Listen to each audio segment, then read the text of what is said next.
日本人沉迷小钢珠，导致倾家荡产、妻离子散。究竟是什么样的钢珠能让日本人如此趋之若鹜？长期在日本逗留的小伙伴大概会见到百青哥这种玩意儿，它在国内俗称爬金库，也就是弹珠机。像百青哥这个词，在日语的音译中就是弹珠的意思。弹珠机的概念最早是起源于欧洲的撞球机。1930年，日本人在名古屋发明第一台弹珠机，随后便将其推出市场。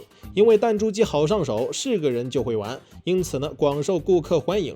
以往的弹珠机大多是木质机器，手拨按钮，而且长期是处在露天营业的状态下。这种弹珠机不仅体型笨重，而且对天气也有要求，几乎不能碰到水。因为这个限制，导致木质弹珠机无法在下雨天营业。后来日本人进行改进，将木质机身换成了机械身和塑料身，而且专门打造一个室内空间。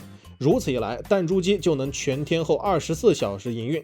另外，相比于老版弹珠机的手拨按钮，新版弹珠机还能自动射出，将钢珠一个个发射出来。当钢珠从上而下落入赏口的时候，就能开奖。当然了，一开始这种弹珠机还只是供儿童玩乐，但后来因为涉及到资金博弈，它就渐渐有赌博的性质了。根据市场价来看，一个小钢珠大概2到3日元，也就是1毛钱人民币。假如能利用小钢珠打中头奖的话，那就能赢得1万日元，也就是400多元人民币。于是乎，在头奖的激励下，弹珠机渐渐在各地发扬光大了。因为涉及到赌博，因此玩弹珠机是有年龄限制的，只有21岁以上才可以进去打。至于小朋友的话，只能玩那种玩具版的简易弹珠机。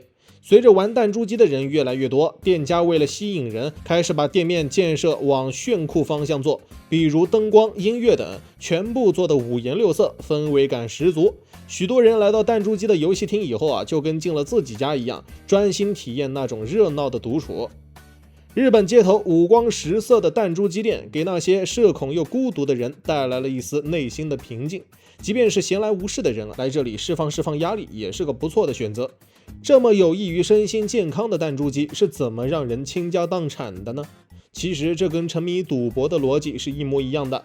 一开始许多人只是试水，比如打个2000到3000日元，也就人民币100来块，以此来陶冶情操。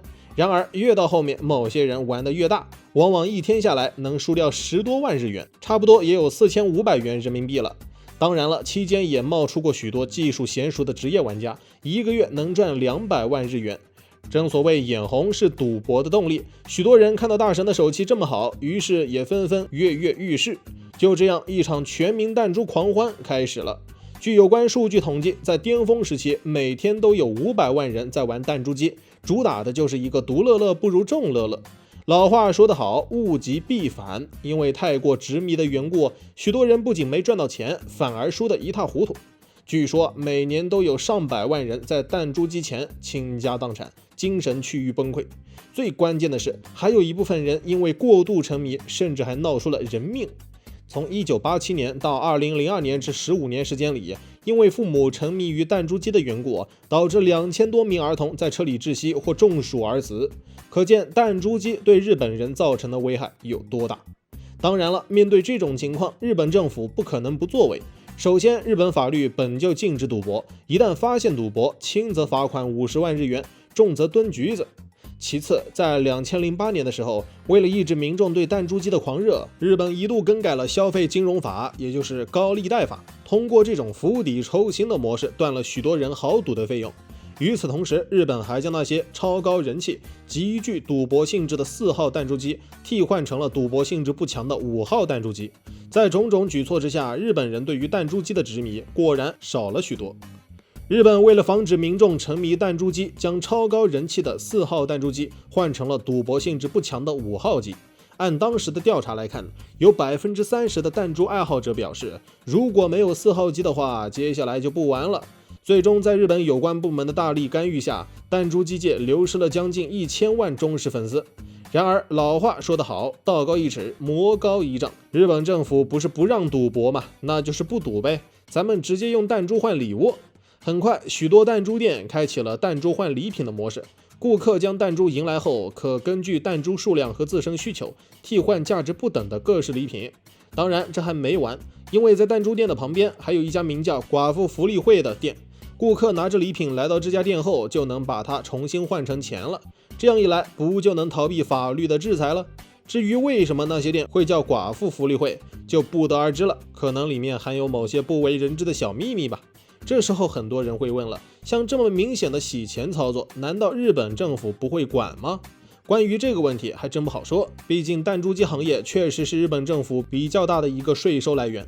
据统计，弹珠机行业每年可给日本政府提供3000亿美元的税收，其总额占到了 GDP 的6%。面对如此庞大的收入，日本政府也就睁一只眼闭一只眼了。更何况该行业的从业人员还特别多，正所谓百万曹公一时所系，日本社会本就存在巨大的就业压力，现在如果把弹珠机行业也取缔了，那他们这些从业人员接下来该吃啥喝啥？所以说，弹珠店老板就是瞅准了官方投鼠忌器的心理，于是便肆无忌惮地将弹珠机行业做到了极致。至于有多少人会因此倾家荡产，那就不是他们的事儿了。从以上的分析中也可以看出，赌博这项活动一直都是无处不在，尽管某些国家一禁再禁，但它依旧如野火烧不尽，春风吹又生般茁壮成长。至于表现形式，无非只是换了个较为合法的马甲而已。当你沉迷其中无法自拔的时候，财富也就离你渐行渐远了。每天嗨科普，我是闪电哥，咱们下期见。